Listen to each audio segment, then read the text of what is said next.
Welcome to this explainer. Today, we're taking a seriously fascinating journey to track how a chaotic, ancient game of survival and local pride completely transformed into the most structured, lucrative, and widely viewed sport on Earth. We'll be looking at the origin of football tournaments and the absolute juggernaut that is the birth of FIFA. Okay, let's dive right into this. Look at that number for a second. 3.2 billion. That is the staggering number of people who actually tuned in to watch the 2014 World Cup. Think about that. That's nearly half the planet sharing one single experience at the exact same time. But to truly appreciate this modern mega event, we really have to contrast it with the sport's incredibly humble and, frankly, absolutely chaotic beginnings. Because long before the billion-dollar clubs and these pristine, glowing stadiums, we had 12th century English mob football. And guys, this was a violent, chaotic, almost completely ruleless game.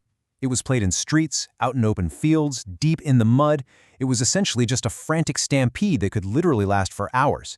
In fact, it was so dangerous and disruptive that English kings repeatedly tried to ban it, and priests absolutely condemned it. But you know what? The people just kept playing. Which brings us to Section 1, From Chaos to Rules, Taming the Game. Now, kicking games actually have these incredibly deep, ancient global roots. We had Kuju back in 3rd century BC China, which was actually used for military training. Then there was Komari in 7th century Japan. And of course, the medieval mob football we just talked about. But a real turning point, the moment things started to shift, came in 1848 with the Cambridge Rules. Elite public schools in England finally realized that if they wanted to play against each other, they couldn't just have this wild free-for-all. They needed a foundation, a standard set of rules to finally bring some order to the chaos. And that deep desire for order led to a massive, pivotal moment in 1863. Picture this. Representatives from various clubs meet up in a smoky London pub, but they immediately hit this huge ideological wall. Was this game about kicking, or was it about carrying? Well, this schism completely split the sport. One path allowed carrying the ball and not evolved into rugby. The other path strictly banned hands and hacking, which is basically just kicking people in the shins, and that became association football or soccer. They formed the Football Association right then and there, and the modern game was truly born. Moving on to Section 2, First Tournaments, Organizing the Battles. So once we had rules, local rivalries finally found a structured battleground, and rapid progression followed almost instantly. In 1871, the world's very first football tournament, the FA Cup, was introduced. And just a year later, England and Scotland played the first ever international match. It ended in a 0-0 draw, but still, a historic milestone. It was during this era that the standard rules governing the billion-dollar matches we watch today were finally locked in. We're talking about basic, absolutely crucial things like standardized ball sizes and the actual introduction of the corner kick. Section 3, The Birth of FIFA, a global standard. So, as British sailors, merchants, and workers traveled the world, they took this newly organized game with them. And this spread like wildfire, creating an urgent need for a worldwide standard. So, on May 21st, 1904, in Paris, 7 nations came together to create FIFA, the Fédération Internationale de Football Association. Their grand goal was to monopolize international matches and completely unify the laws of the game globally. But if you look closely, someone is noticeably missing from this table. The British associations, the very people who codified the game initially, completely snubbed the organization. They viewed this continental body as a total threat to their own authority over the rules. All right, Section 4, the amateur problem, Olympic clashes. So, without the British fully on board, FIFA had to turn to the Olympics as their early global showcase. But this led to a massive ideological clash, right at the heart of which was this intense debate over broken time payments. Now, what does that mean? Well, the British strictly believed sports for unpaid amateurs, period. But over on the continent, they really wanted to compensate working-class athletes for the actual wages they lost while taking time off to compete. The British were so fiercely opposed to paying players that they actually withdrew from FIFA for a time. This bitter dispute over amateurism is exactly what forced the visionary FIFA president, Jules Rimet, to dream up something totally new, a separate, independent, professional world championship. Which brings us to Section 5, the 1930 World Cup gamble, a risky global vision. This is the absolute climax of our history here. FIFA ends up choosing Uruguay to host this first tournament, partly to celebrate their centennial of independence and their back-to-back Olympic gold medals. But it created a total logistical nightmare. the Great Depression had just slammed into Europe. So the huge question was, how do you host a global tournament in South America when European teams can't afford or honestly just flat out refuse to take weeks off for a wildly expensive ocean voyage? Because of those massive travel hurdles, this very first tournament had to be invitation only. No qualifiers, nothing. Only 13 teams participated in the whole thing. The Americas obviously dominated the roster with 9 teams, while only 4 European nations, Belgium, France, Romania, and Yugoslavia, actually answered the call.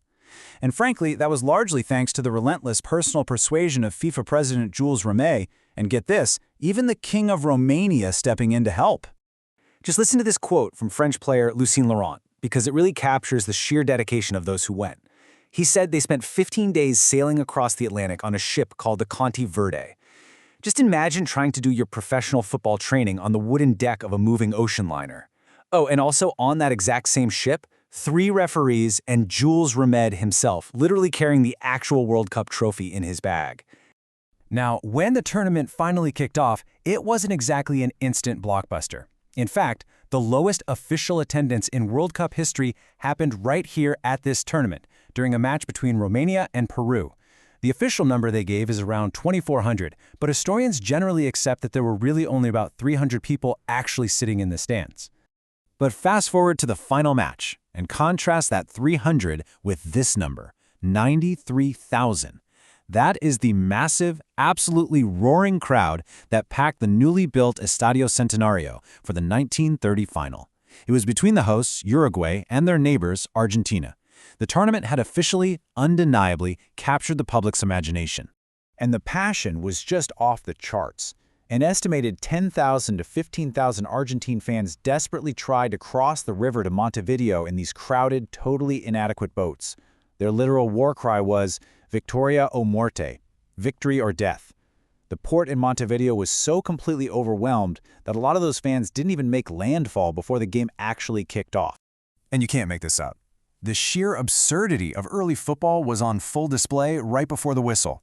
The two teams couldn't even agree on which match ball to use, so FIFA actually had to step in and broker a compromise. Argentina got to provide the ball for the first half, and Uruguay got to provide their own ball for the second half. And for the record, Uruguay actually rallied in the second half, using their own ball to win 4-2, becoming the very first World Cup champions. And finally, Section 6, a global phenomenon, cementing the legacy. That massive gamble in 1930 paid off brilliantly, forever reshaping modern sports. After surviving the huge disruptions of World War II, the World Cup made its triumphant return in 1950 down in Brazil. From there, the sports infrastructure just rapidly expanded. Regional confederations were formed, UEFA in Europe in 1954, CONCACAF in North America in 1961, which allowed FIFA to truly blanket the entire globe. And super importantly, by 1991, FIFA organized the very first official Women's World Cup in China, finally bringing this global game to every gender. And all of this rich, chaotic history paved the way for FIFA's modern business model. What started in a smoky pub back in 1863 is now an absolute empire, boasting 211 member associations. By controlling this single unified game, FIFA sells a quadrennial product, the World Cup, that generates literal billions in television and marketing rights. And they do all this while maintaining those universal standardized rules, ensuring that a kid playing in Brazil is playing the exact same beautiful game as a kid in Japan. Which brings us right to the end of our journey today. We've gone from a chaotic, violently uncontrollable medieval street brawl to a highly regulated, beautifully standardized, billion-dollar global empire. But as we know, the game never really stops evolving, does it? So I want to leave you with this thought. As technology advances and our world gets even more connected, what completely new rules and traditions will football forge in its next century? Thank you so much for joining me on this explainer, and remember to always keep questioning the history behind the things we love.